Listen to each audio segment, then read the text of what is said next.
Johnson Self-Polishing Glow Coat presents Fibber McGee and Molly, written by Don Quinn, with music by the King's Men and Billy Mills Orchestra. And by way of welcoming 45 new stations to our network, the orchestra opens the show with Great Day.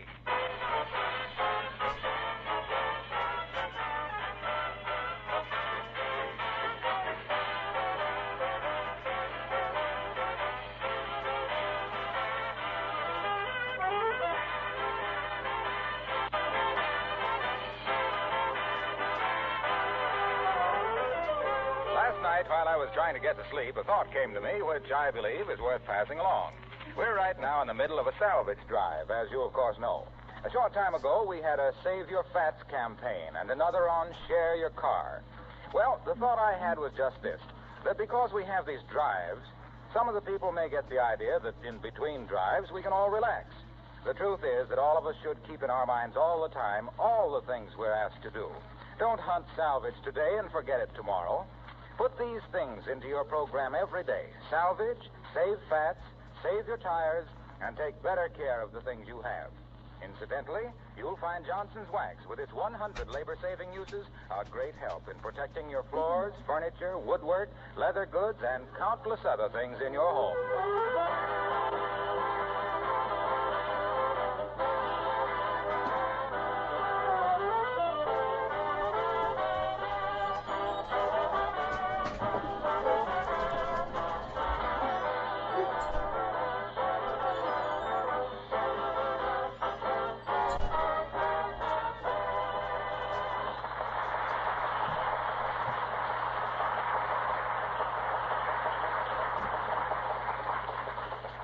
Well, it's a gorgeous day in Wistful Vista. There's a zing in the air. The autumn leaves are a riot of color. Just the kind of a day for a long walk in the crisp air and brilliant sunshine. The kind of a day when it's great to be alive and out in the air. Yes, sir. So here in the living room with a pile of newspapers, a very bad cigar, and a disgusted wife, trying to dope out this year's All-American, we find Fibber McGee and Molly.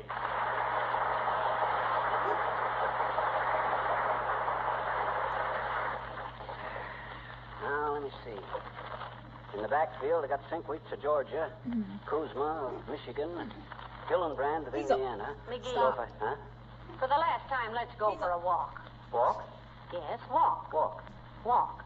You know, where you put one foot in front of you, and you lean forward, and then you put the other foot out. You can do it if you try. No, I don't want to go.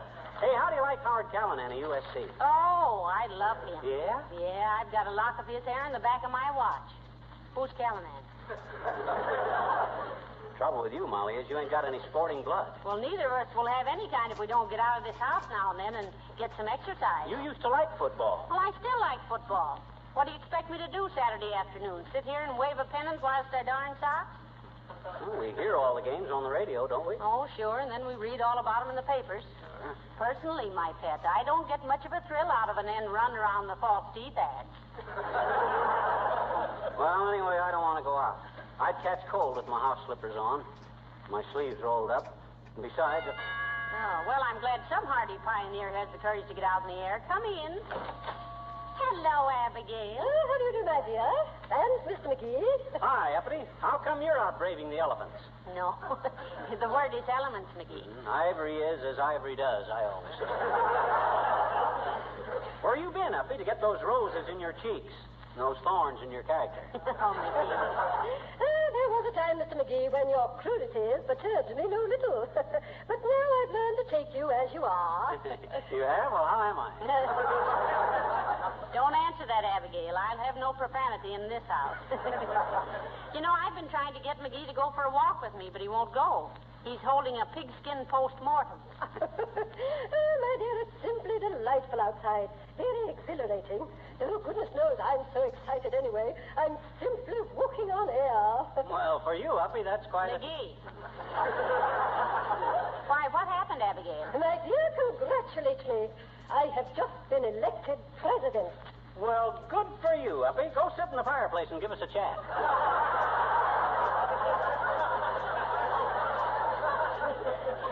President of what, Abigail? President of the Children of the Mayflower. Well, heavenly days, the children of the Mayflower. I never knew the Mayflower had any children. Was one of your ancestors a whale boat up there? The Children of the Mayflower, Mr. McGee, is composed of ladies who are direct descendants of those brave souls who landed on Plymouth Rock. No wonder they named a chicken after Plymouth Rock. What with every old hen in the country trying to... McGee. Be a good boy and congratulate Abigail. Okay. Congratulations, Uppy. Thank you. You really deserve it, Abigail. I've often told McGee that anyone could look at you and know that you came from an old, old family. Thank you.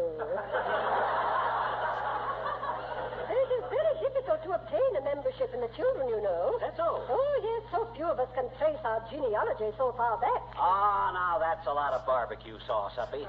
By this time, there ought to be 5 million descendants of people who come over on the Mayflower. Oh, really? Perhaps you are one of them, Mr. McGee. Well, so maybe I am. Say, maybe I am, too. Why, I never gave it a thought, Abigail. It is easy to see, my dear, how little you appreciate the difficulties of tracing one's family tree. That is why being elected president of the Children was such a great honor. Really, I was quite carried away. How, in a 10-ton truck? Mr. McGee, I have always made allowances for you because you were a naturally uncouth person.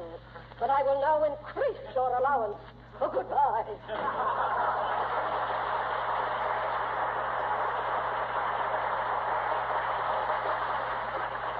McGee, why do you always have to pick on poor Abigail? Oh, she burns me up with that blue blood mahula. Oh, forget it. She stood on the social register for so long she can't help being a little overheated. Well, to hear her talk, you'd think my family was brought over here by Frank Buck. I'll bet my ancestors go back as far as hers does. Yeah, but how can you prove it? Well, how should I have to... Yes, I can, too, prove it. And I'm going to prove it. How? I'm going right down to the public library right now and look up the McGee. Well, good for you. I'll go with you. It'll be a nice walk. I ain't going to walk. I'm going to take the streetcar. I'm not going to waste time proving to that prune-faced old guinea hen that a McGee is as good as Uppington. Where's my hat? Right in there. Thanks.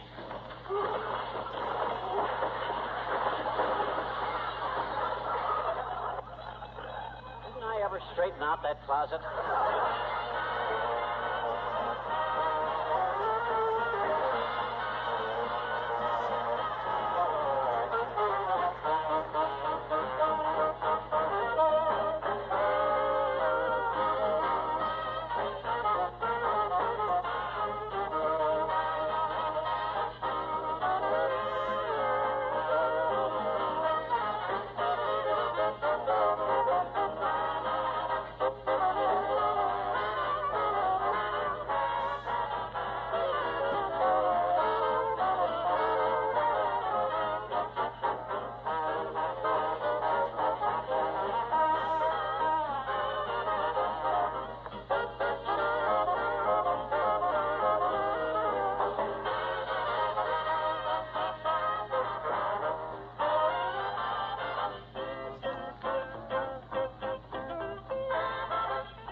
McGee, haven't you got started down to the public library yet? Oh, I had to put that stuff back in the closet. Hey, you know what I found? Judge Crater? Found a library book I should have took back a long time ago. Well, you'll just have to pay the fine. Yeah. 2 cents a day, you know. When did you borrow it? October 1927. I owe $109.50 on it. Well, they've made no attempt to collect, dearie, so I imagine it's outlawed by now. What was the book? Oh, some silly thing about a guy who wouldn't eat his pie. What was the name of it? Revolt in the Desert. No, that was in the desert. It was? Well, I don't blame the guy for not eating his pie. It's probably all full of sand. Hey, I'll be at the library all afternoon anyway. Come in. Hello there, Johnny. Hello, Johnny. Do me a favor? Why, certainly, Mr. Oldtimer. What is it? Glad to do it if it don't take any time on account of I got to get to the library. I'm looking up my geology. Geology, eh? Yeah? You on the rocks again, Johnny? No, he means his genealogy, Mr. Oldtimer. He wants to prove that his family was early American. Bet it was, daughter. We got an early American end table, and it's got funny-looking legs just like his. Never mind my legs. His legs are good enough for him, Mr. Oldtimer. You betcha. All he ever uses them for is to strike matches on anyway. What was the favor you wanted? Well, daughter, you got a nice lawn out there in front. I wondered if I could have a little grass. Help yourself, old-timer. Take all you want. You got your own lawnmower? I ain't gonna mow it, Johnny. What are you going to do? Eat some. Eat some grass? What's the idea? Just a hunch I got, Johnny. I got me little cold coming on. I got to thinking. Rabbits eat grass.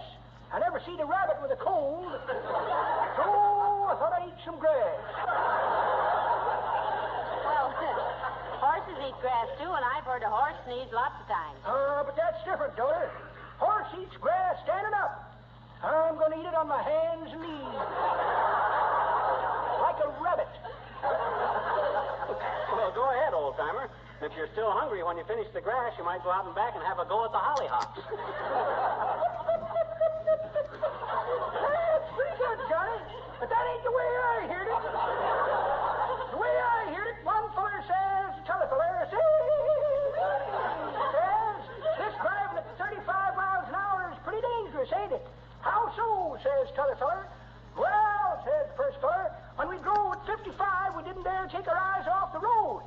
Now we don't dare take them off the speedometer. Not that it matters to me, kids. Me and Grandma got us a tandem bicycle. A tandem bicycle? Well, that ought to be fun, Mr. Oldtimer. Yes, daughter. We go every place on it. Went to the movies t'other night and seen your new moving picture. Here we go again. Oh, how'd you like it, old-timer? Swell, Johnny. That's the second ROK picture you made, ain't it? Yes, it is, but it isn't ROK. It's RKO. Means Radio Keith Orchid. Is that so? In your case, I'd have swore it was ROK. Meaning what? Right off the cob.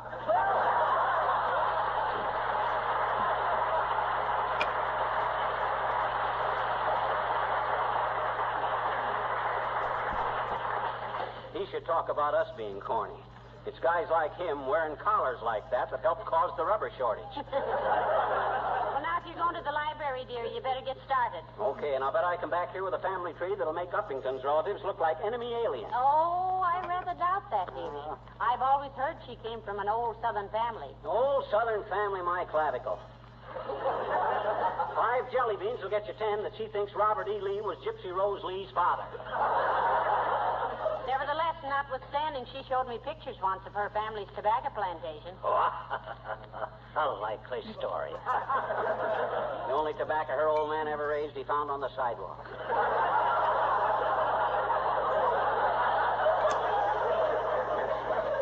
Oh, my gosh, almost forgot. I got to make a long-distance call. Whom to? County clerk, Peoria. Going to have him send me my birth certificate. Give me the phone. Here. Thanks. Hello, operator. Give me Peoria, Illinois, county clerk. And hurry. Oh, is that you, Mert? Oh, my. How's every little thing, Mert? Is it? What's that, Mert? Your sister that's engaged to that sailor? Sporting an anchor on her chest, huh? Heavens. Tattooed, McGee? No, carved on her hope chest. What's that, Mert? I'll keep trying, and if I ain't here, my wife will handle the call. Okay, Mert. You leaving now, dearie? Yeah, here I go, laughing and scratching. And if anybody comes... Hello, folks. Am I intruding? Not at all, Mr. Wilcox. Oh, hi, Harlow. I was just on my way to the public library. Going to look up my family tree. You know, he's doing it despite Mrs. Uppington, Mr. Wilcox. She was in here a while ago giving us that old Mayflower routine. Yeah, but I got her stopped. I've often heard my mother say we had an ancestor who was a sailor with Columbus. No, McGee. Huh? She didn't say that. She said your grandfather was a salesman in Columbus.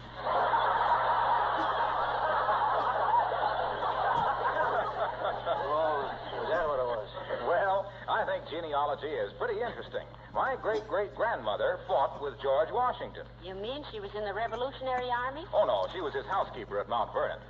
And she fought with him about tracking mud in on her kitchen floor. Mabel. That was before they had linoleum, of course, and Johnson's self-polishing glue coat to protect and preserve it. Ain't he marvelous, folks? It's no wonder his conversation is so bright and sparkling the way he keeps working glow coat into it. Say, was your great-great-great-great-great-grandmother with Washington after the Revolutionary War, Mr. Wilcox? Oh, sure. That's when she was the most valuable to him. Because during and right after a war, you have to be particularly careful to conserve what you have and protect it in every way possible so it will ease the strain on the country's productive capacity. Buy what you need, but no more than you need. People must cooperate to cut down their excess spending, or the prices of scarce goods go up and up and up. So you've got to keep your feet on the ground. I think I can take it from there, Junior. When you got your feet on the ground, you're liable to track in some dirt. But if you got glow coat on your kitchen linoleum, it wipes right up with a damp cloth. McGee, let Mr. Wilcox finish. Well, I was through, Molly. I just wanted to tell you about my great-great-great-grandmother. Poor old soul. Why, poor old soul? She was drowned, I understand. Oh, how terrible. Yes. Remember when Washington threw that dollar across the Potomac? Yeah? Well, Grandma tried to swim over and get it back.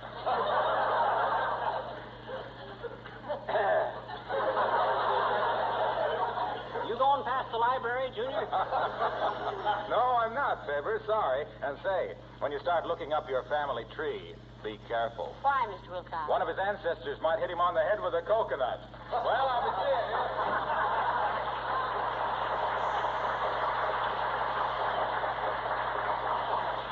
That's pretty silly. Why should any of my ancestors be up in a tree with a coconut? So my ancestors were monkeys, were they? Well, they could be, the way you managed to get yourself out on a limb all the time. All right. Scoff if you want to, but I'll show you. You wait till I come home. I'll bet I can trace the McGee's clear back to... Who do you think I ought to trace myself back to? Sir Galahad. Who's he? He was that fit knight who was out for man or beast, remember? Now get home as soon as you can, dearie. I've got to go up and wax the woodwork in the upstairs hall. Okay, I'll be back right away. Now, maybe I better be sure who I want to trace myself back to. Let me see now. Fibber McGee. Direct descendant of Julius Caesar. No, that's no good. People wonder why I flunked in Latin. How about Napoleon? I didn't want any guy who was dumb enough to try and lick Russia.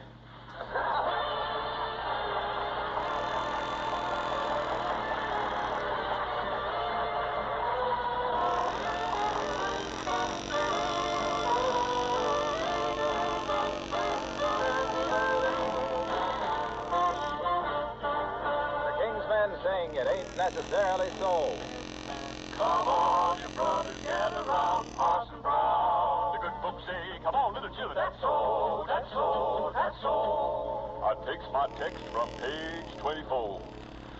Listen, you children, gather round Parson Brown. And on said David, Goliath is a villain. That's so, lay him low, lay him low. Tell us more. Little David was small, but oh my. David was small, but oh my, he fought big Goliath, who lay down and died. Little David was small, but oh my. Take it, Deacon. Well, Sir Jonah, he lived in a whale. Is that possible? I said, Jonah, he lived in a whale, and that's gospel. Now, he made his home in that fish's abdomen. Old Jonah, he lived in a whale. Oh, well. Heaven, don't snap for a seven, live clean, don't you have no fault? Well, now, I takes a fable whenever I'm able, but with a grain of salt. How's that, brother? Little Moses was found in a stream. Moses was found in a stream. He floated on water till old Pharaoh's daughter, she fished him, she says, from that stream. Methuselah lived 900 years. Methuselah lived 900 years. But who calls that living when no one will give in to no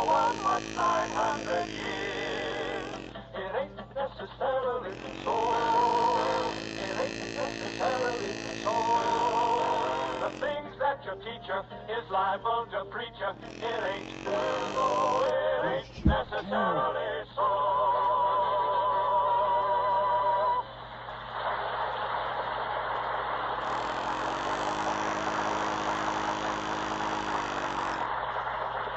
Well, McGee, what'd you find out at the library? Oh, nothing. Means their little library anyway. They haven't got anything. Well, how'd you go about it? How would any intelligent person go about it? That's beside the point. How did you go about it? Well, naturally, I was illogical. I wanted to look up my family tree, so I went and got all the reference books on trees. Hey, did you know the giant redwood, Sequoia giganticus, is probably the only tree? Never mind about those trees. What did you find out about your family tree? Nothing. That's the worst arranged library I was ever in. So what does I do? But I looks it up under family. And what'd that give you? Drew another blank. Gave me the Swiss Family Robinson and how to raise a family on $18 a week. 5 little peppers and the Rover boys and parlor games for the family circle and all stuff like that there. Not a word about the McGee. Well, now, don't fret about it, dearie. There must be some other way to find out about it. Say, incidentally, I talked to the county clerk in Peoria long distance. You did? Yes, I did. And I told him to wire information on your birth certificate and any data he had about your family history. Oh, that's swell. That'll give me something to start on. Then when old Uppingham starts giving out with that phony baloney, I can tell her. Come in. Hello, Mrs. McGee. Hello, Mr. McGee. Hello there, Mr. Wimple. Hi, Wimp, old man. How's things? Oh, awfully quiet, Mr. McGee. I haven't been doing much of anything. Well, say, what do you do in your spare time, Mr. Wimple? I enter contest. I send box tops in for things. Ever win anything? Once I did. What'd you win? Oh, a peachy big box to keep box tops in.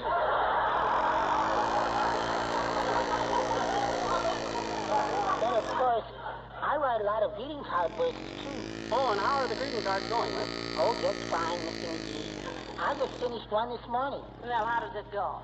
It goes, I know 3 Dorothys here in town, Dorothy Smith and Jones and Brown, who chanced in the USO to meet a handsome sailor from the fleet, who won their hearts and won their hands, then sailed away to foreign lands. And when he comes back, I bet we'll see 3 dots in a dash for victory.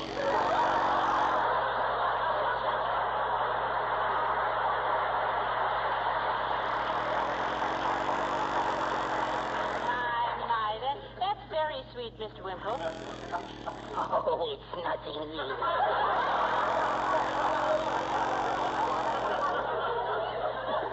Well, how'd Sweetie Face like it? Oh, she isn't quite well enough for me to read to her yet, Mr. McGee. Well enough. Is she sick, Mr. Wimple? No, she was in a little accident. Oh. You see, we visited one of the camps where Sweetie Faces is teaching jujitsu to the Marines. And... Did I say something funny? No. What happened? She tried to flip a ride on the front bumper of a tank. Go on. Those big tanks don't have any bumpers. That's what the man with the steam shovel told her when he dug her up.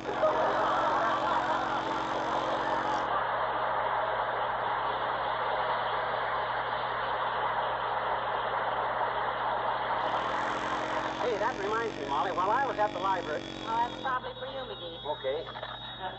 Yes. Oh, postal union? Oh, telegram for me. Who from? County clerk in Peoria. Oh, my. Must be about my birth certificate. Yeah, go ahead. Oh, yes. Yeah, I see. Well, I'll be... Oh, hey, what was that last line again? Oh, okay, Bud. Thanks very much. What was it, dearie? It's the county clerk in Peoria about my birth certificate. He says... Oh, dear, who's that? Say, who hasn't been in yet? Latrivia. Oh, yeah. In there, Latricia. Good day, Mr. McGee. Hello, McGee. Hello, Mr. Mayor. Hi, Latriv. What's the matter, McGee? You look worn down a bit. He's been studying all afternoon, Mr. Mayor, trying to trace his genealogy. That's so. Find out what you wanted to know, McGee, or did you find something you'd rather not have known? Oh, lay off, Latrivia. You're just like Uppington. couple of crumbs off the upper crust sneering at the hoi polloi. You think? Now listen, McGee, the mayor never said a word. I was not sneering, McGee. I merely made Don't remarks. kid me, Latrivia. I know when I'm being sneered at. I can take a hint. You know what they say, a wink's as good as a nod to a blind horse. Oh, I'm sorry. I didn't know. How did it happen? How did what happen? About your horse. We haven't got a horse. We sold it. After it went blind? Was that quite ethical, McGee? After all, if you But, misrepresented... Mr. Mayor, the horse wasn't blind. I see. Then it happened after you sold it. Well, the poor animal was... Doggone it, Latrivia, we don't know anything about a blind horse. Our horse could see perfectly well. Then you should have sold it to somebody who would take better care of it. You deliberately refused to take any responsibility. Sure, we refused to take any. I mean, we were responsible for the sale, yes. But the horse was not blind. At the time of the sale. Exactly. I mean, no. It never was blind. Now, look here, Latrivia. If you're trying to... Never mind. Let it go. But, Mr. Mayor... Please, Mrs. McGee, I'd rather not discuss it any further. I came here to offer your husband a position with the city. In spite of his somewhat strange code of morality in the sale of livestock, I still offer him the situation. What's a job and what's a pay, Latrivia? Commissioner of Streets, and it pays $6,000 a year. Oh. Well, thanks anyway, Latrivia, but I can't take it. McGee, what's the matter with you? Oh, If what? it's because of that horse business, McGee, I was only joking. It's got nothing to do with the horse, Latrivia. I just can't take the job. But, McGee, $6,000 a year, heavenly days. Say, I'll try and talk him into it, Mr. Mayor. The position must be filled immediately, Mrs. McGee. He must accept it or reject it now. Well, I reject it, Latrivia. I can't take it. It wouldn't be right. Why not? Because I don't want to talk about it. I'm sorry, Latrivia. Oh, so am I, McGee. Good day. Good day, Mr. Mayor. McGee, what's the matter with you turning down $6,000 a year? Why, it's ridiculous. No, it isn't ridiculous. It is ridiculous if you're the man they want. That's just it. I ain't a man. What? I'm not even a person. What are you talking about? That wire I got from the county clerk in Peoria about my birth certificate. Yeah? Well, I don't know who you're talking to right now, but it ain't me. They got no records about me. I wasn't ever born.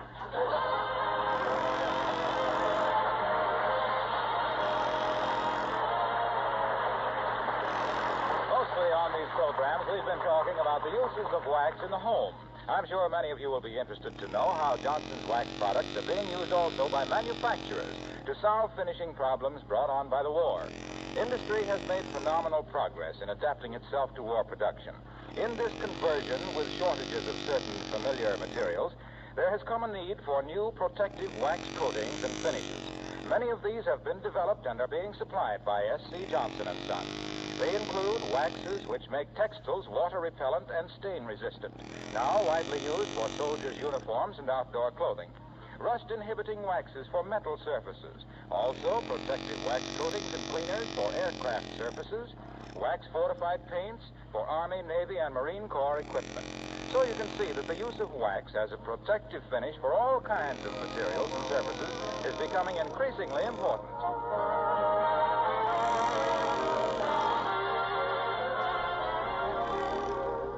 You know, Molly, I'll bet I could have traced the McGee's clear back to the days of King Arthur.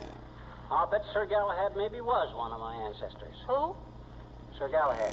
Was he a bad night or a good night?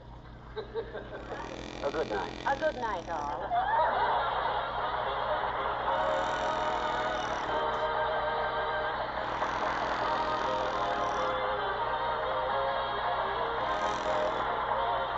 The characters of the old-timer and Wallace Wimble heard on this program were played by Bill Thompson.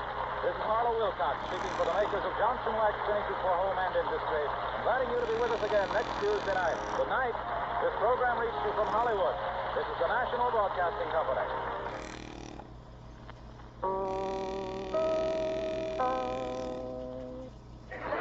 The Johnson Wax Program with Fibber McGee and Molly.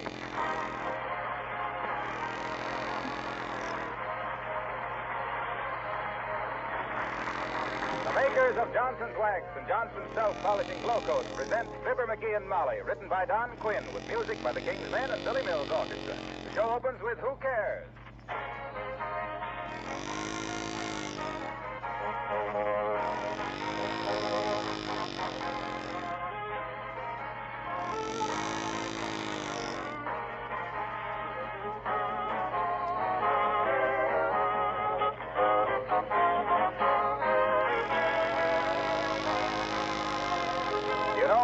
things just didn't wear out, we wouldn't have so many little problems right now. When your one and only electric toaster or vacuum cleaner goes out of commission now, it's a serious matter. It really pays to take extra good care of everything you have. Now, the best way to do this is by using things properly and, of course, keeping them serviced and oiled and cleaned. Many things you can protect simply by applying a coat of Johnson's wax. Your floors, furniture, and woodwork, for example, are actually safeguarded against wear and against dirt with a tough coat of wax. Likewise, your windowsills, Venetian blinds, leather goods, and enameled surfaces. Most housekeepers know that the shield of wax also gives rich beauty to these surfaces and saves many hours of cleaning and housework. But today, when conservation is so important, the protection which Johnson's Wax offers is its #1 contribution.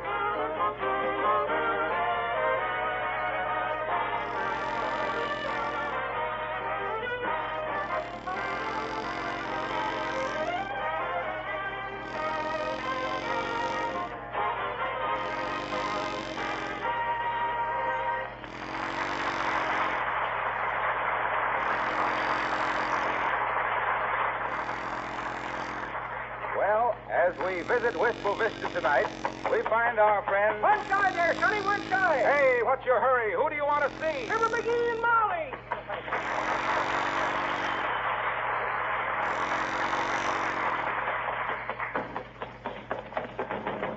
Hey, kids, leave me in. Open up there, kids. Mr. Oldtimer, what on earth is the matter? Leave me in, kids, leave me in. Hey, what is this anyway? Halloween? You gotta hide me, Johnny. They're after me. Well, I'll give you a hiding, all right. What's the idea of beating our front door into kindling wood? You mean kindling? I said kindling, didn't I? Come on, kids, please. This ain't any time for even a good joke. Hide me someplace. Now, calm yourself, Mr. Oldtimer. We won't let anybody hurt you. Who's after you? Cops, the FBI, everybody. They're all after me. Oh, my. They catch me, I'll go to prison for 100 years. Well, when we come to see you, will you introduce me to Humphrey Bogart? Oh, daughter. I ain't fooling. You gotta hide me, I tell you. I'm a fugitive. Well, quit fidgeting, fugitive. What's this all about? You must have done something pretty serious. Yes, the FBI doesn't chase people for matching nickels. I know it, kids, I know it. I got it coming to me.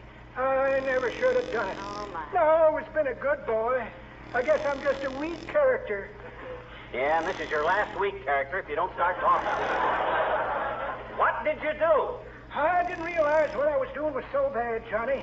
First time I noticed I was being followed was this afternoon. Was on my way to the dentist. And dreading it, too. Why? And he says I gotta have braces on my teeth. So when I started for I home... thought you were going to the dentist. I was, but I had to go home and get my teeth, didn't I? Well, sir, I see the fellow behind me. Looked like an FBI man. How can you tell an FBI man when you see him? Well, he was wearing a Hoover collar, and,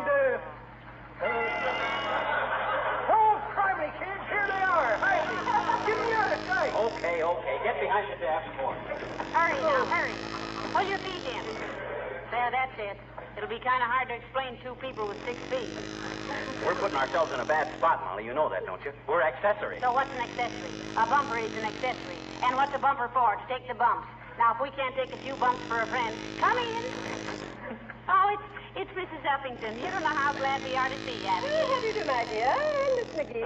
Hi, Uppy. You ain't exactly who we were. We thought somebody else. How's everything, Uppy? Oh, splendid, just splendid, Miss McGee. I thought I just... Mr. McGee, do you have to do that? Do what, Abigail? What's he doing? Chewing his necktie.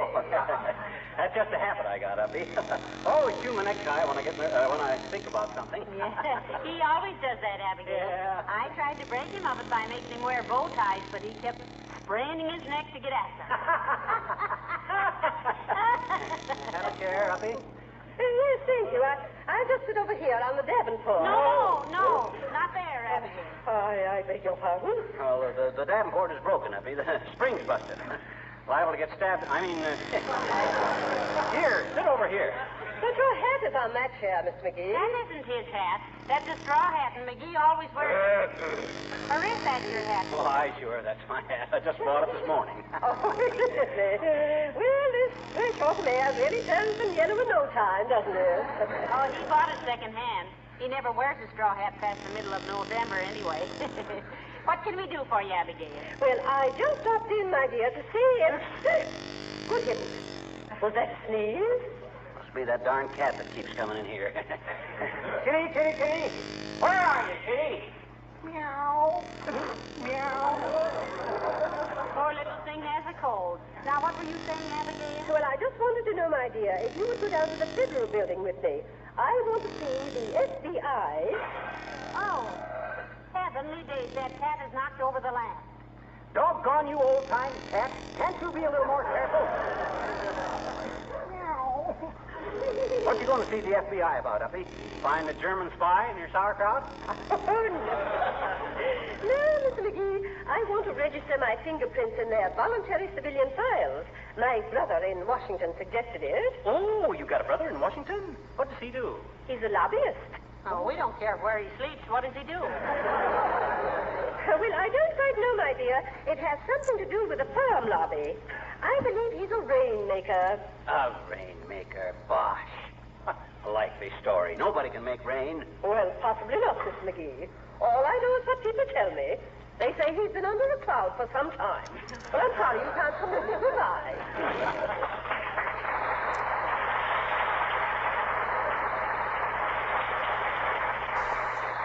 All right, Mr. Oldtimer, you can come out now. I'm sorry about that lamp, kids, but I was getting a cramp in my leg under the Davenport. Hey, why can't I hide in here next to No, you can't hide in there. No, don't open that door. Why not, kid? Seems like this would be a perfect place to...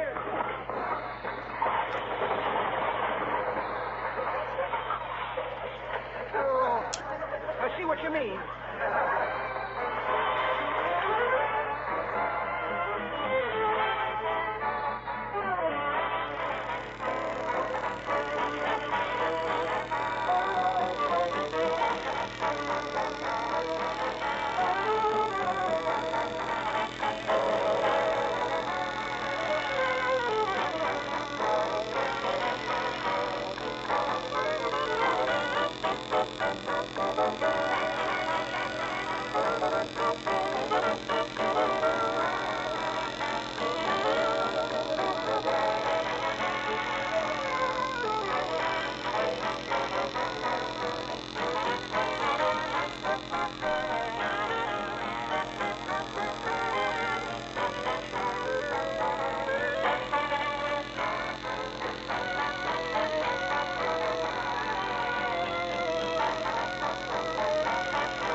Look, old-timer, we're your friends, and we'll go to bat for you up to a point. Yeah, so let's get to the point. Okay, kids, but I hate to tell you, if I go to Leavenworth, it's going to break Mama's heart.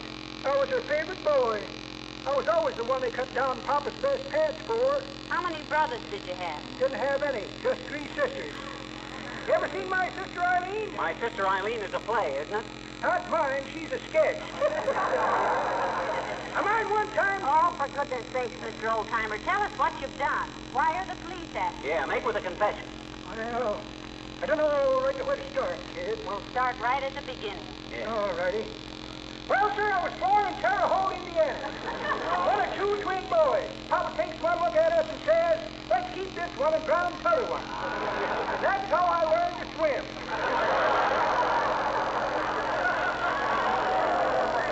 Several years later, I was in the reservoir. Hey. Skip your first childhood and get to the second one, old-timer. We don't want the story of your life. I should say now, at 35 miles an hour, your autobiography would be pretty slow moving.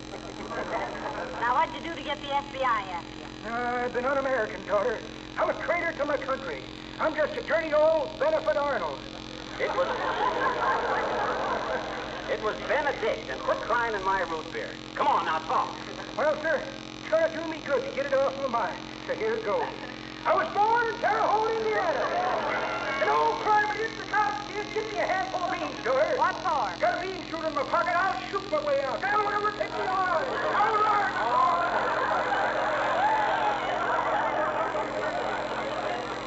You talk like the bad half of a double feature. Cram into the dining room. No, the other door. That's it. And if anybody comes in there, just lie down on a pickle dish and put on a Billy expression. Okay, McGee, let him in. Come in. Oh, for goodness sake, Billy Mills. Hello, Mom. Hello, Skip. Hi, Billy. Won't you come down and sit in for a moment? Won't you take off your chair and have a cold, Mr. Mills? She's kind of nervous today, Bill. She means, won't you give your hips a downbeat? No, thanks. I just wanted to tell you I saw your new picture. Here we go again. Oh, did you really? How'd you like it, Billy? What do you mean, how'd I like it?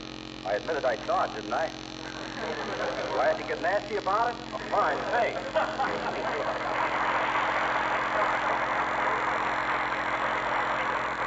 Well, what an odd reaction. Yeah, I hope it ain't nationwide. Okay, old-timer, you can come out now. Oh, thanks, kid. I sure had me scared for a minute. Well, I don't know why. You've known Mr. Mills for years. It wasn't him I was scared of, daughter. All the time I was in the dining room, somebody kept ringing the back door buzzer. We haven't got any buzzer on our back door. Oh, I must have, Johnny. Heard this play? Wait a minute now. Where were you in the dining room? Under the table, daughter, on the side toward Oh, you were sitting on the service buzzer. What's that? That's the signal for the maid to bring in the next course. If we had a maid. We ate our dinner in courses, only we don't have a maid, and we eat in the kitchen, and we call it supper. And after this, watch where you sit. Yes. Now, before somebody else comes in, let's have your story. All righty. I was born in Terre Haute, Indiana. Poor but honest. No. Skip that. What are the cops after you for? Eh? Oh, yes. Well, kid, you're going to despise me for it when I tell you. I guess I'm... Hello, folks. What's frying? Family, it's the cops that got me. They're going to fry me. Tell kids, hold him while I make a break for Oh, it. here, calm yourself, Mr. Oldtimer. It's just Mr. Wilcox. You know him. Say, what goes on here? You expecting a cop? Don't tell him, kids. Don't tell him. What do you think we are, stool pigeons? He's in a little jam with the FBI, Harlow, but we want to talk it over a little before he does anything rash. Well, talk it over with me. I'm sort of an FBI man myself. What do you mean you're sort of an FBI man? Well, that's my job. FBI. Floors brightened instantly. Just pour a few drops of Johnson's self-polishing glow coat on your linoleum, spread it around, let it dry, and presto. In 20 minutes or less, it's dried to a beautiful, sparkling finish. That's what I mean. I'm sort of a member of the kitchen police. Then you don't arrest people? No, I don't, old-timer. I just try to get people to use glow coat to arrest the deterioration of their linoleum. Bless you. And that's pretty important now when we have to conserve what we have and make things last. Boy, when I think what an important part all the Johnson products play in the conservation program, I almost feel I am a government agent. No, don't say that, Sonny. Don't say it. What's the matter with him, Molly? He's white as a sheet. Better just leave him alone, Mr. Wilcox. Yeah, duck along, Junior. We'll handle this. See you later. Nothing I can do to help? No, thank you. And don't tell anybody you saw him here. Why not? Because the police are going to drag out the throw net for him, that's why. McGee, how many times must I tell you it's throw out the dragnet? Goodbye, Mr. Wilcox. You sure I can't be of any help? No. Beat it, will you? Scram. All right, but you don't have to push me. Jiminy, kids. I never been so scared in my born days. Well, brace up. Don't be such a scaredy cat. You're just a bundle of nerves. No, I am not, Sonny. I'm as cool as a cucumber. I'm as... Hey! What was that noise? Oh, I dropped a piece of yarn on the rug. No, you're not nervous. You're as high-strung as the George Washington Bridge. Now get that story off your mind while we got a moment's peace, will you? Okay. Gladly, kid. I was born in Terre Haute, Indiana. Where I go, kids? Where I go? Let me crawl into the rug. Oh, fine. We'll tell him it's a Brussels carpet and you're the sprout. Go on back into the dining room. Stay off of that bus. I will, kids. I will. Come in.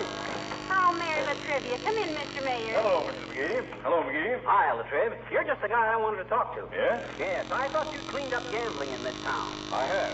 If you know of any gambling joints, McGee, I hope you will report them. Well, I'll give you one right now. How about the Pavlos' restaurant? Heavenly days. Can you gamble in there? Brother, have you ever ordered their chicken croquettes? Oh, stop it, McGee. What do you want to see us about, Mr. Mayor? I just wanted your opinion of this little verse. It's to be printed on the back of the city water bills and sent to everyone. Oh, let's hear it. It says, remember what happened in 1920 when people starved in the midst of plenty? We ought to be much smarter now. If we want milk, let's feed the cow. Let's all be ready when this is over and start today to plant the clover. Let's all buy bonds and pay our debts, for the man what has is the man what gets. Well, my. I think that's wonderful, Mr. Mayor. Did you write that? No, it was sent in by a chap named Wimple, Wallace Wimple. Oh, sure, old Wimp. We know him well, Latrivia. Kind of a short, long fellow. You approve of the idea, then? Oh, absolutely, Mr. Mayor. Splendid, splendid. Glad you like it. I thought I'd get your slant on it as a couple of average citizens. Try it on the dog, you know. Take off your coat, Latrivia. You can't What for? call my wife a dog and get away with it. No, he didn't call me a dog, dearie. He's too much of a gentleman. He meant you. Oh, he did he? Put up your deuce, Latrivia. Oh, stop it, McGee. It was just an expression. Don't be silly. So I'm being silly when I resent being insulted, eh? Now I'm a silly dog. Oh, you're not being logical, McGee. What do you mean, Mrs. McGee? You called him a dog. A dog is man's best friend. You don't fight with your friends, do you? This gets worse and worse. I'm not only a silly dog, but now I'm a friendly one. You don't think I can fight, huh? Oh, stop waving your paw. Your fist. This is ridiculous. I think it is, too. You better go, Mr. Mayor, before he bites you in the leg. Come on, McGee. Mother'll get you a nice big ham bone. That does it. Latrivia, I'm going to beat you to a pulp for those insults. I'm going to pound you so flat I can mail you home. Oh, my. This ought to be very interesting. Well... Say, is it true that you are an intercollegiate boxing champion, Mr. Mayor? Quite true, Mrs. McGee. I'm going to hammer your odd-shaped skull till it rings like a... It is? Is what? True. Is what true? That you're the intercollegiate... Oh, aren't we being a bunch of rummies? Oh, they're flying off the handle like that. Well, I'm glad you dropped in, Latrivia. Thanks. Good day, Mrs. McGee. Goodbye, Mr. Mayor. And McGee, Huh? let's go out some afternoon and bark at automobiles.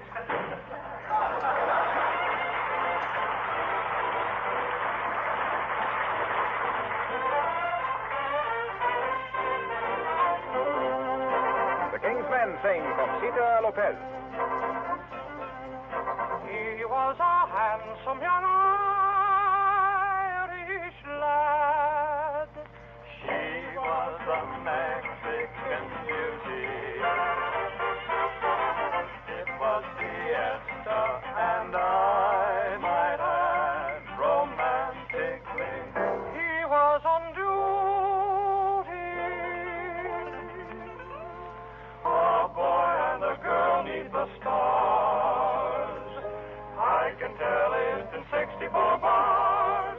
His Irish heart went bingo when he saw the Rose of Juarez.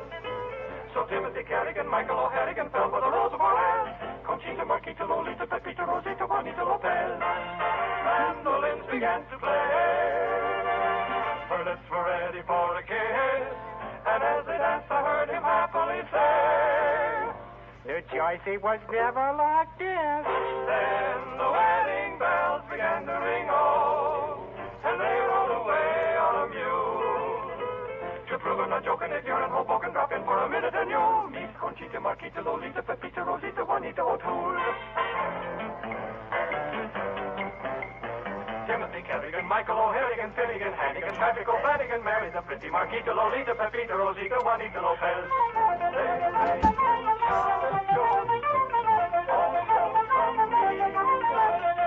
There is Teresa, Maria, Elisa, and Patsy, and Molly, and Mike.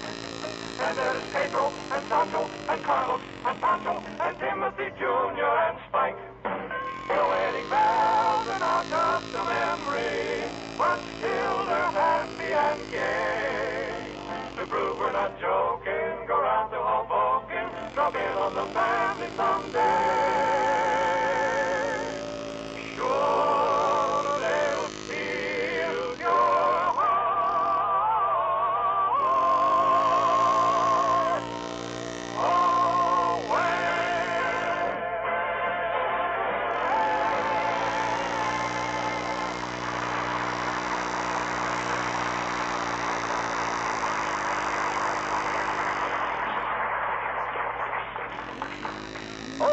old-timer. All right, the coast is clear. You can come out now. Thanks, kid. Who was it? What did he want? It was the mayor. He wanted to get a free criticism on some poetry. Cheapskate. Well, bachelors always take advantage of people, McGee. They're called on so often to fill out a bridge table, they think every fourth person in the world is a dummy.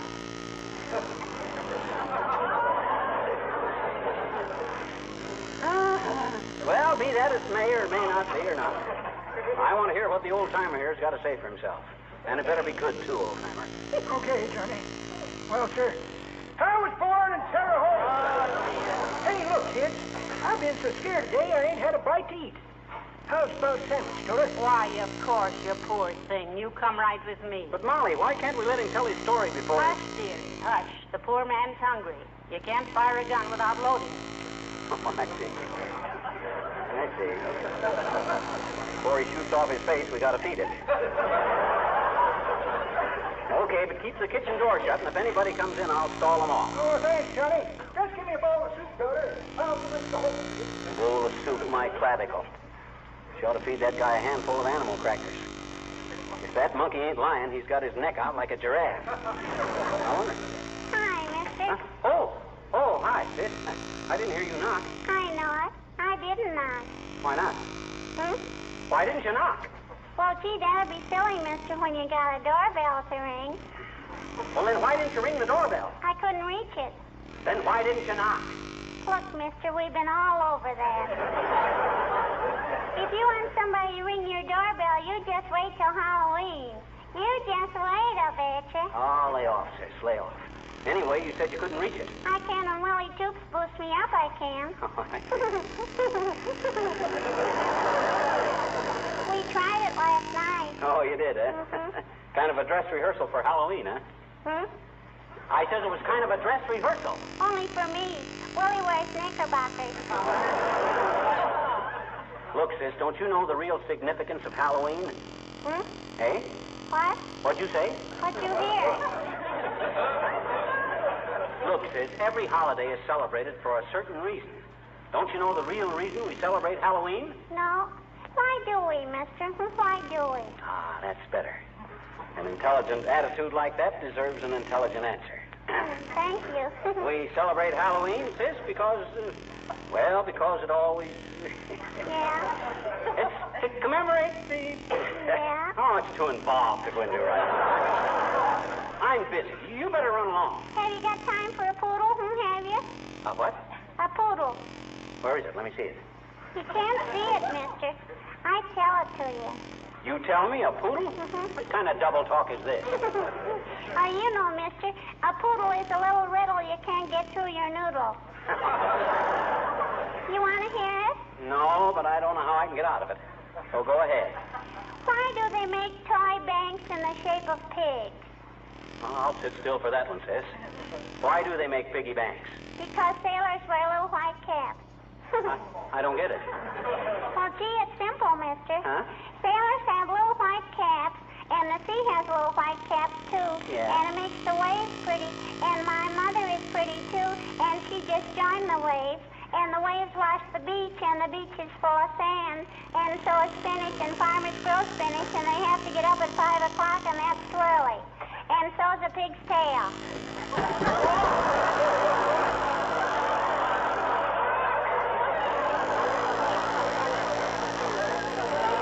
And so's a pig's tail, and you can bank on that, I betcha.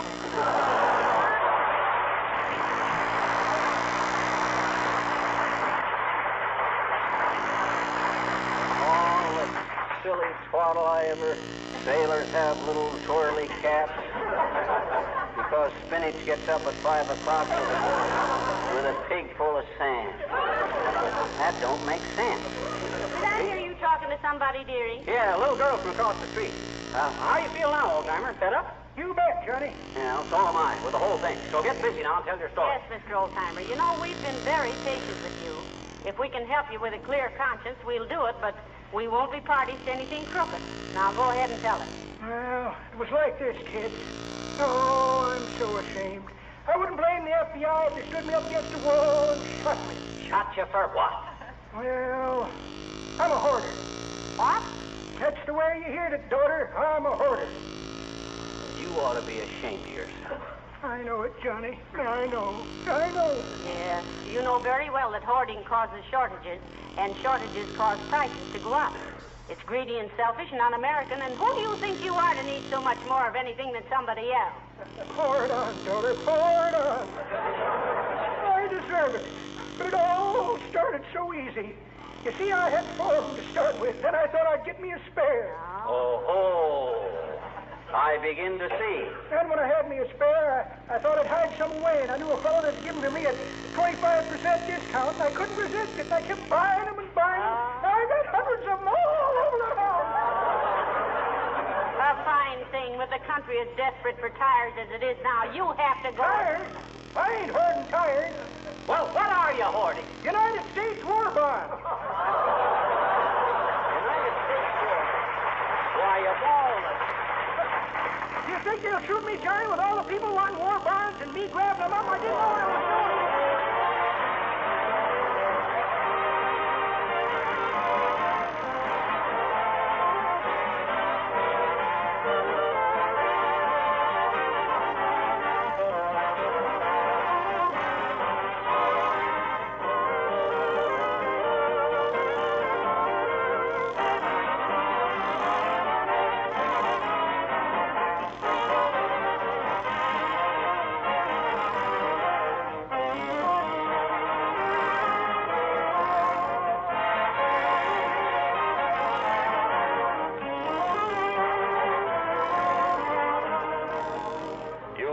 Said by our enemies that we are a soft, wasteful people.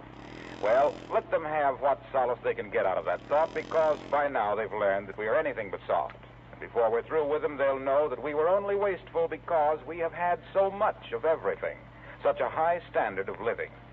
But every day in talking with friends and neighbors, you realize that we can certainly make whatever sacrifices we are called upon to make. Also, that it's probably very good for us to be more saving and learn to take better care of our things. I read a good many letters these days from housewives who tell us how grateful they are for Johnson's wax in these days of conservation, how careful they are to protect their floors, furniture, and woodwork, and many other things with regular applications of Johnson's paste, liquid, or cream wax.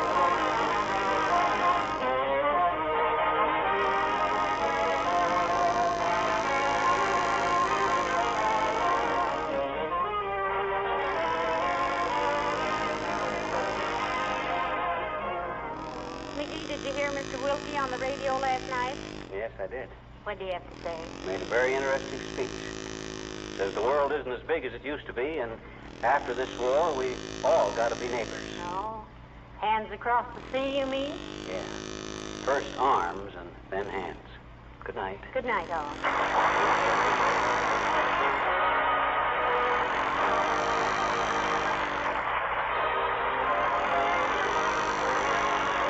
The character of the old-timer heard on this program was played by Bill Thompson. This is Harlow Wilcox, speaking for the makers of Johnson Wax Finishes for the home and industry, inviting you all to be with us again next Tuesday night. Good night. This program has reached you from Hollywood. This is the National Broadcasting Company.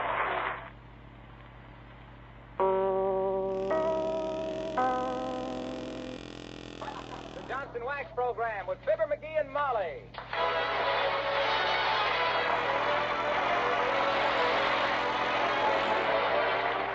The makers of Johnson's Wax and Johnson's Self-Polishing Glow Coats present Fibber McGee and Molly, written by Don Quinn, with music by the King's Men and Billy Mills Orchestra. The show opens with There's a Great Day Coming Mañana.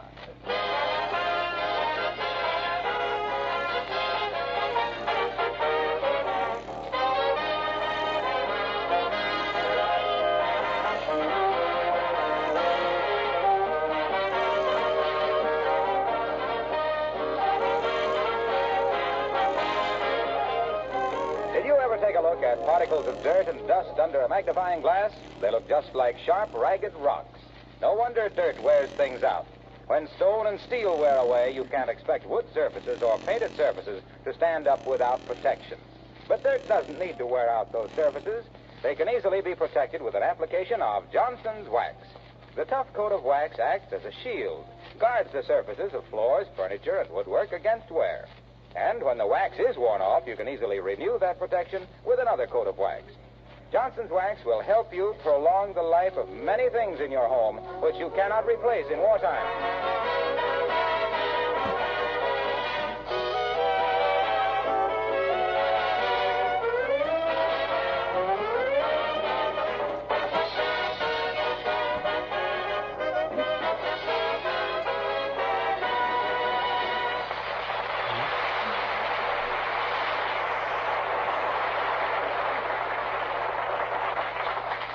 Ladies and gentlemen, we give you Fibber McGee and Molly.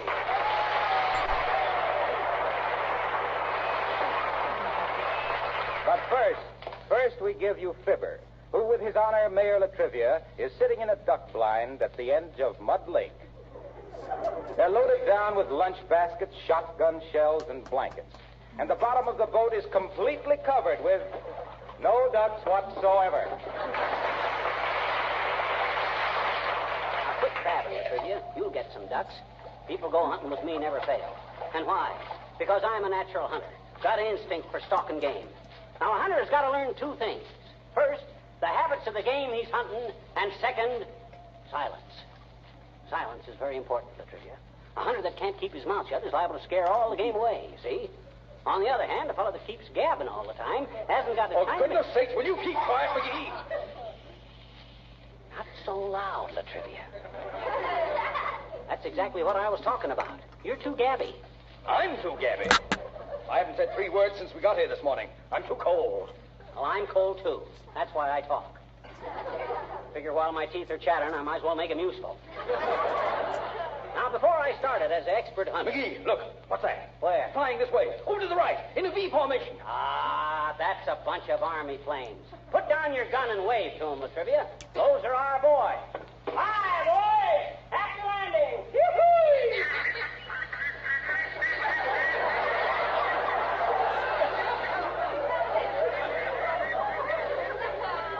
Army plane.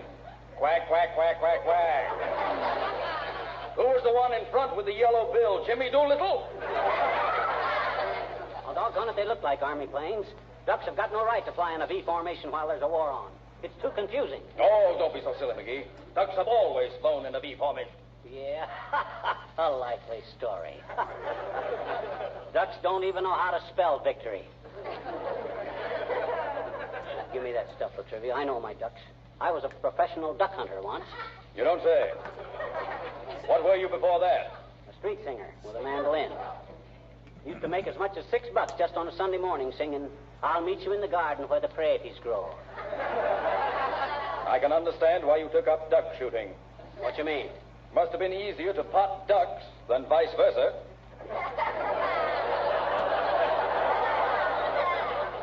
I don't get it. Hand me the thermos jug. I want some hot coffee. Thermos jug? Yes. I'm half frozen. It's under the seat there. I tied a rope to the handle so it wouldn't fall overboard. Oh, here. Here's the rope. Hey, this ain't a thermos jug. This is an anchor. And what, may I ask, did you throw over for an anchor? Oh, gee whiz, how did I know? Hey, hand me my shotgun, quick. Here comes 3 of them right over our heads. You take the one on the right, I'll take the other 2. McGee, don't shoot. Stop it. Put your gun down.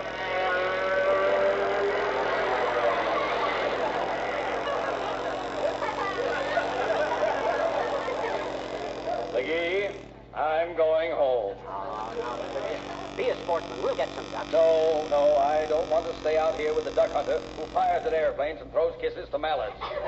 Who throws the coffee overboard and offers me a cold anchor to drink. Who chatters away like a magpie with, "Look, McGee, here they come. My first shot. Keep your head down." Oh, boy, there's a million of them.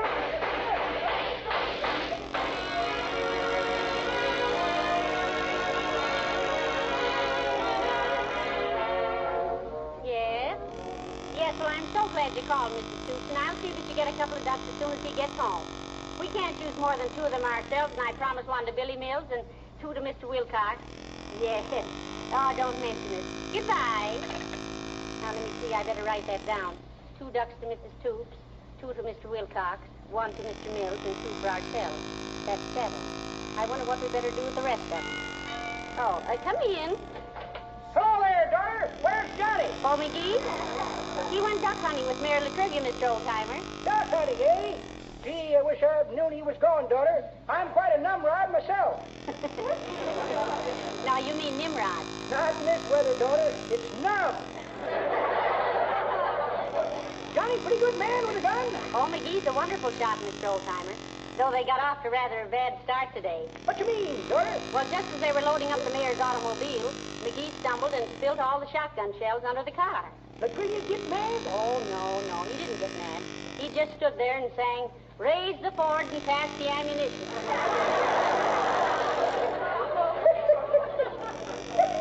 That's pretty good, daughter. But that ain't the way I heard it. The way I heard it. Hey, if you have any ducks left over, give me one. Will you, daughter? Why, certainly, Mr. Oldtimer. Thanks, daughter. The way I heard it, one feller says, t'other feller says, Come in. She says, come in. Oh, for goodness sakes, I'll open it for them. McGee. Take some of this stuff, Molly. Take the lunch basket. Hey, Old-timer, grab this shotgun. Here. Sure. Take the blanket, somebody. I'm about ready to fold up. Oh, you poor lad, you do look tired. Here, sit down here. Where's the ducks, Johnny? I only got one. Boy, what a day. Take my shoes off, will you, Molly? Of course I will. I'll run up and get your slippers for you, too. Only one duck? Yes, only one duck. You want to make something out of it? Well, I promised him one if you got a lot of them, McGee. Promised me one anyway. I did not. Did too. She did not. She did too. I did not. You keep out of this, you little... Oh, excuse me, daughter. Hey, where do I put the shotgun, Johnny? Oh, lean it in the corner there. Any place. You sure it isn't loaded, dearie? What do you mean, loaded? What kind of a hunter do you think I am coming into the house with a loaded gun? Pull the trigger and see for yourself. Okay. There, you see? Only a fool would keep a gun loaded when he was coming. Oh. Well, you ain't a complete fool, Johnny. You unloaded one barrel.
Well, are you feeling a little rested now, McGee? Yeah, a little. Give me another match, will you? My cigar's going out.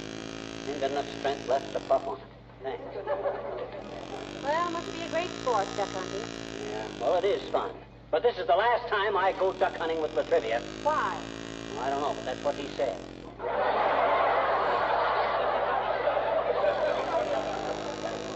No sportsman.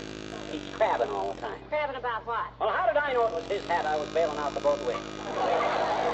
Well, with only two people in the boat, it was 50-50 whose hat it was. Did the boat leak, dearie? Did it leak? There was a hole in the bottom of it I could have almost stuck my head through. I say almost because Latrivia tried to do it. His head? No, mine. Well, why did he do that? Sore head. Just because my gun went off and blew the bottom out of the boat. Oh. Well, that must have been quite a little outing. And you only got one duck. Well, what did it do? Commit suicide? No, sir. It was the finest piece of marksmanship I ever saw, if I do say so myself as I shouldn't. there I was sitting in the boat, keeping a keen eye out for every duck. Every nerve tense and ready. When all of a sudden, a wing flashed right by my face. A duck? No, a fried chicken. Latrivia spilled the lunch. Well, sir? Come in. Oh, hello, Abigail, darling. How do you do, Mrs. McGee? And Mr. McGee. Hi, Abby. Pardon me if I don't leave up and bow from the waist, but I got a terrific mallard migraine.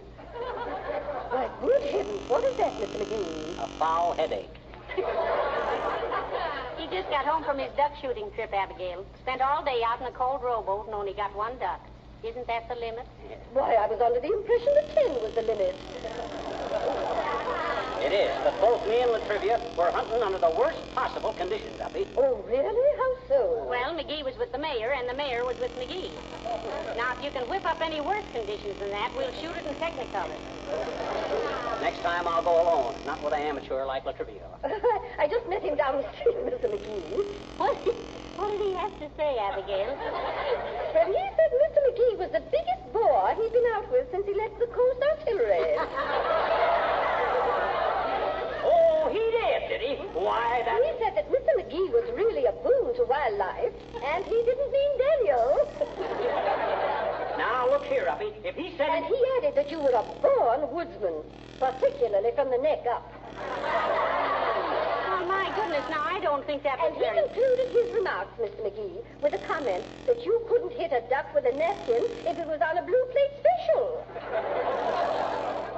Why, that big blowhard. He'd never even seen a double-barrel shotgun before. Didn't even know what it was for. He didn't really? No, he had one barrel full of cigarettes with a cork in the end of it. Marks. Why, if I... How many ducks did you get, Mr. McGee? He got one, Abigail. Oh, how many did Mayor Latrivia get? That's beside the point. What I'm trying to say is... How many did he get, Mr. McGee? How many he got is immaterial. Anybody that... How many? 9. And why? Because he shut with his eyes shut, that's why. I'm sorry. I must be going, Mrs. McGee. And don't apologize for not being able to give me a duck. Mayor Latrivia gave me 2 of them. Goodbye, Mrs. McGee. Goodbye, Abigail. So long, Uppy. And next time you see Latrivia... Oh, I knew I'd forgotten something. Here, Mr. McGee, the mayor wanted me to lend you his wristwatch, just to make it mutual. Make what mutual? He said that anyone who survived a day's hunting with you was living on borrowed time. There's nothing like outdoor life to make men real pals, is there, McGee? Oh, pal, him. I never been so insulted in my life. Why, when I think that linthead was behind me all day with a shotgun, it makes my blood stand on end. Yes, but did he really shoot 9 ducks? Well, so what if he did? Beginner's luck. Well, maybe you better begin again yourself. Here, I promised ducks to everybody in the neighborhood. Hiya, folks. Where's my duck? Still flying south, Mr. Wilcox. In a V formation, meaning vamoose. Come on. No kidding. I've invited 6 people to a duck dinner tomorrow night. Give me my ducks. You haven't got any ducks, Junior. I only got one, and we're eating that ourselves. Oh.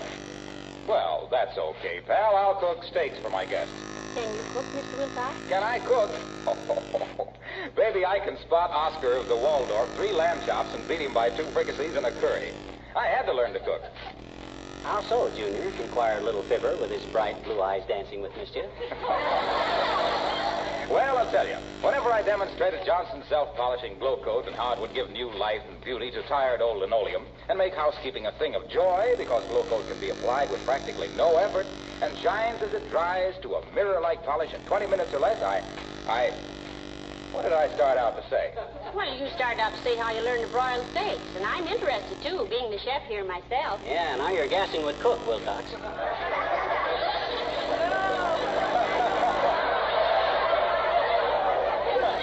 Well, wherever I demonstrated glow coats and how easily spots and spilled food are wiped right up with a damp cloth, housewives said, well, that's all very well, Mr. Wilcox, but you're just a man. You don't know what it is to work in a kitchen all day.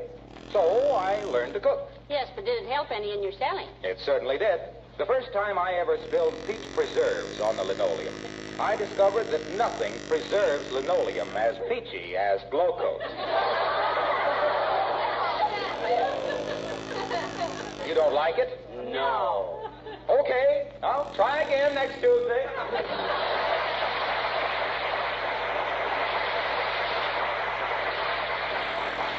Imagine that guy as a cook, Molly. I bet the only way he could get a lamb in a stew would be to make like a wolf. Speaking of cooking, McGee, I better get this duck ready for dinner. Ah, boy, duck dinner. Ha. Roast duck and wild rice. I'm so hungry I could eat the drumstick off a card table. Please? Come in. Hi, mister. Oh, hi, little girl. You better run along now. Don't bother me. I'm tired. Why? I've been hunting and I'm all in. Oh. What happened to me today shouldn't happen to a duck. And almost didn't. What you got in the paper bag, sis? Jelly beans. Oh, boy, jelly beans. Mm-hmm. Got any black ones? Sure I have, I bet you. How's about divvying up with your old pal, huh? I ain't had any black jelly beans since I was saddle high to a tricycle. Will you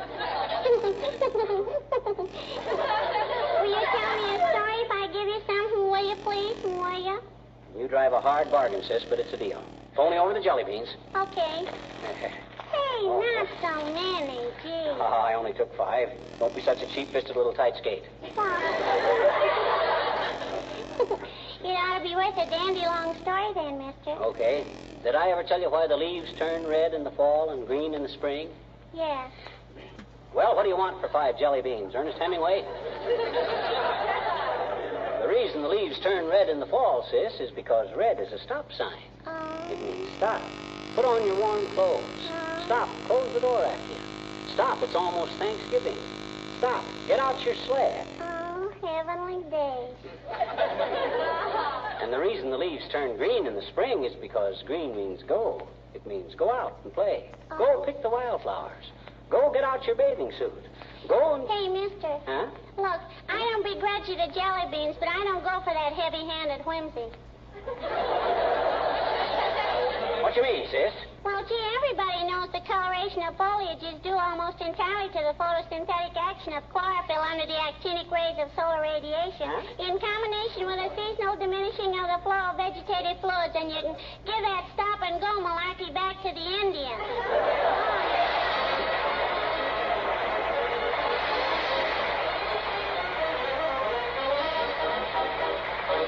King's men sing Clabbering Up for Rain. My pa went up in the hills one day for to get his mash cooking. He took a 12-gauge gun along in case someone were looking. I heard him say today's the day to taste it with a skewer when they're not more'n 10 foot away. Was a gall-dang revenuer. Whoa, it's clabbering up for rain. It's clabbering up for rain. When my pa gets his dander up, it's clabbering up for rain. The gal I love is a mountain gal. She's jealous as a demon, and she can claw like a bear cub small, or else I must be a dreamin'. I took her to a hoedown dancing in the dark. I kissed her on went the light, and dang my sight, if I hadn't kissed her sister. Oh, it's clabbering up the rain. It's clabbering up the rain. When my gal gets her dander up, it's clabbering up the rain. My baby brother's a pesky brat named Antelope Obadiah. He won great fame 'cause he got the name of the country's champion crier. Got a crying voice like Grandpa's bull, and a temper like a viper. Should have seen that Tom the day he got a hornet in his pant leg. Whoa, it's clambering up the rain. It's clambering up the rain. When Daniel gets his dander up, it's a clabbering up. It's clambering up. It's clambering, clambering, clambering up the rain.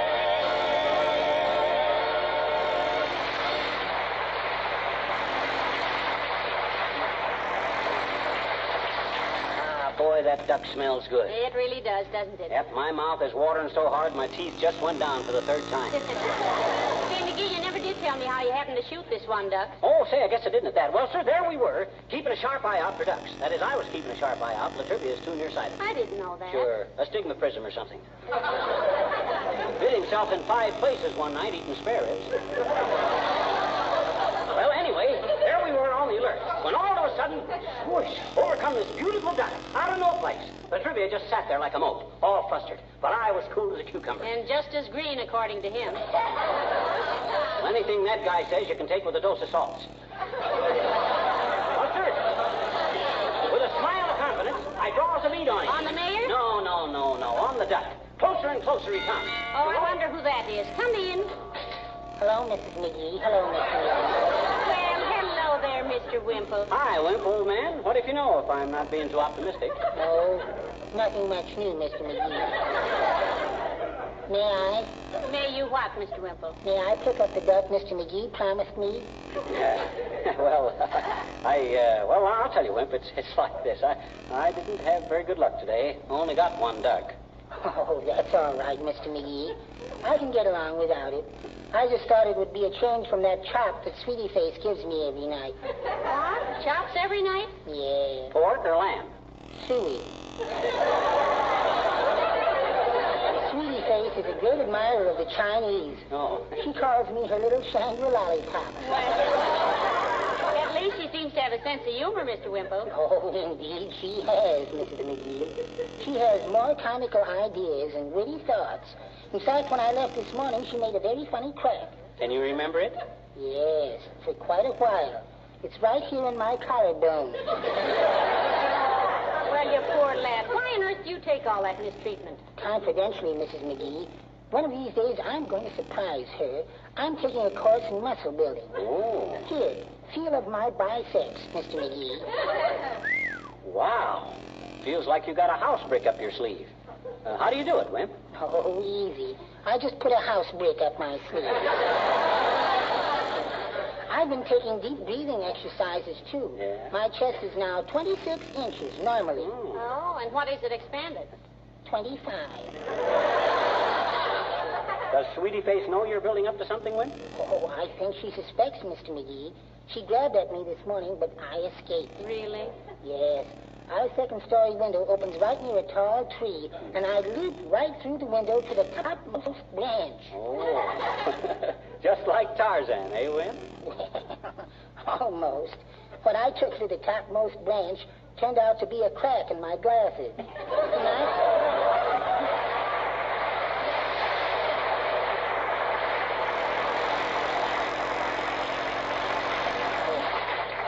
Pathetic little mug, isn't he? He certainly is. Hey, ain't that duck about ready?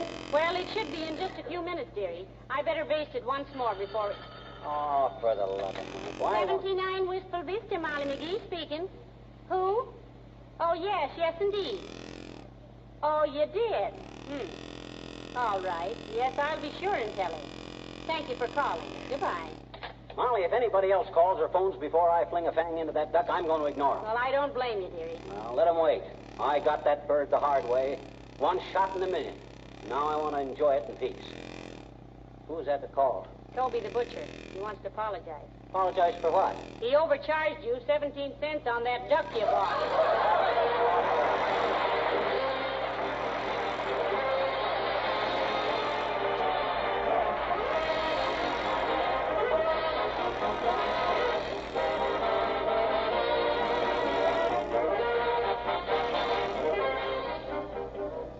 Thought a few years ago that soldiers' uniforms would one day be waxed, but they really are today, and it's a sensible idea. Here's why. Uniforms impregnated with a wax emulsion are rendered water repellent, stain and dirt resistant, look smarter longer, and are easier to launder. Many Army laundries and textile mills use Drax, D-R-A-X, Johnson's water repellent textile finish for this purpose. The chances are after the war you'll be able to buy Drax treated garments in stores, and to have outdoor clothing, play suits, and other garments treated with Drax at your local laundries or dry cleaners. The makers of Johnson's Wax will welcome inquiries from finishing mills and others interested in Drax. Write S.C. Johnson & Son Incorporated at Racine, Wisconsin, or at Brantford, Ontario.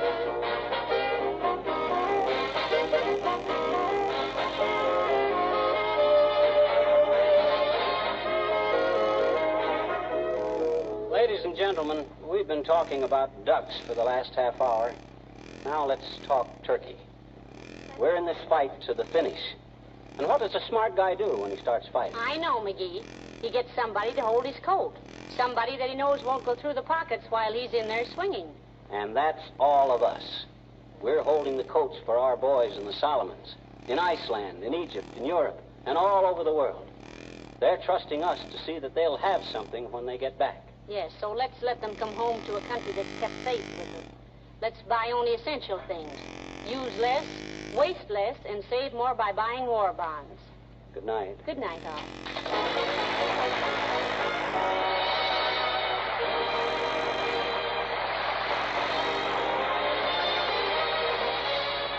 The characters of the old-timer and Wallace Wimple heard on this program were played by Bill Thompson.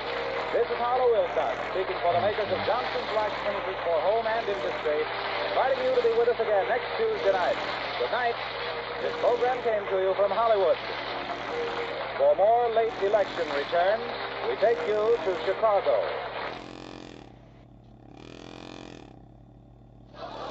The Johnson Wax program with Fibber McGee and Molly.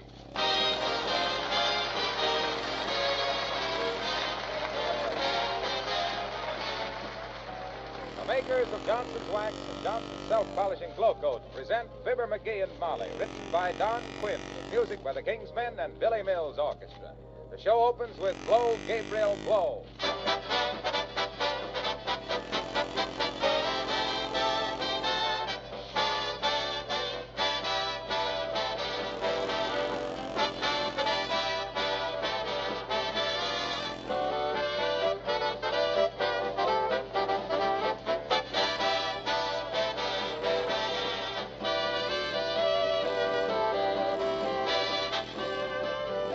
Some people are just naturally more thrifty than others. But most of us, no matter how much we try to save, are wasteful in little things. And don't these little things pile up into big ones? For example, do you always remember to put the covers back securely on packages like coffee, toothpaste, yes, even floor wax? Next time you use your can or bottle of Johnson's Wax, remember to put the lid or cover back on tightly. That prevents evaporation and helps keep the wax in best condition. And here's another conservation tip on Johnson's Wax. For best results, use it sparingly in a thin coat and spread it as far as it will go. You don't need a heavy coat to get protection for your floors, furniture, or woodwork, your leather goods, enameled or painted surfaces. A thin coat polished to a hard surface gives not only protection, but rich, mellow beauty.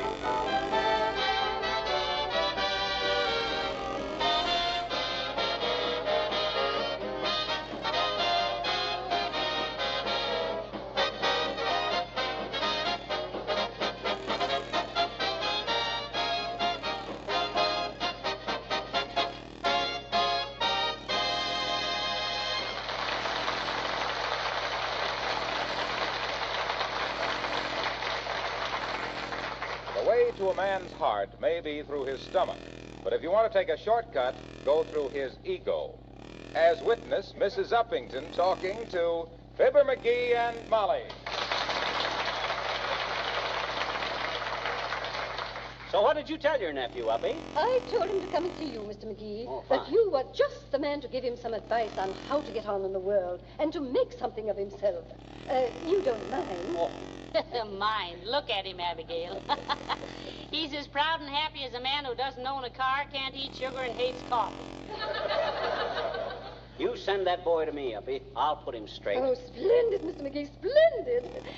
He's not a bad boy, just at loose ends. What do you mean, loose ends, Abigail? Well, the last I knew, he was a cook in a spaghetti place. Oh, I see. Loose ends. I see what you mean. Well, how's he for the Army and Navy, Uppy? Oh, he's tried many times to enlist, Mr. McGee, but they've always turned him down. Why? Oh, for mere boyish pranks. Forgery, for one thing. Forgery? You call forgery a boyish prank? What's murder to you? Disorderly conduct? Oh, but it was a boyish prank in this case, Mr. McGee. Yeah? He wanted the Army to think he would be a good soldier, so he signed his application, Ulysses S. Grant. Well, I can understand that, Abigail, but why did the Navy refuse him? His reflexes were too good. Too good? Yes. When they tapped him on the knee with that little rubber hammer, he kicked the doctor right in the jaw. A simple case of overenthusiasm. He tried for the Marines, Uppy? Indeed he did, Mr. McGee, but he was turned down for deafness. Deafness, eh? Yes.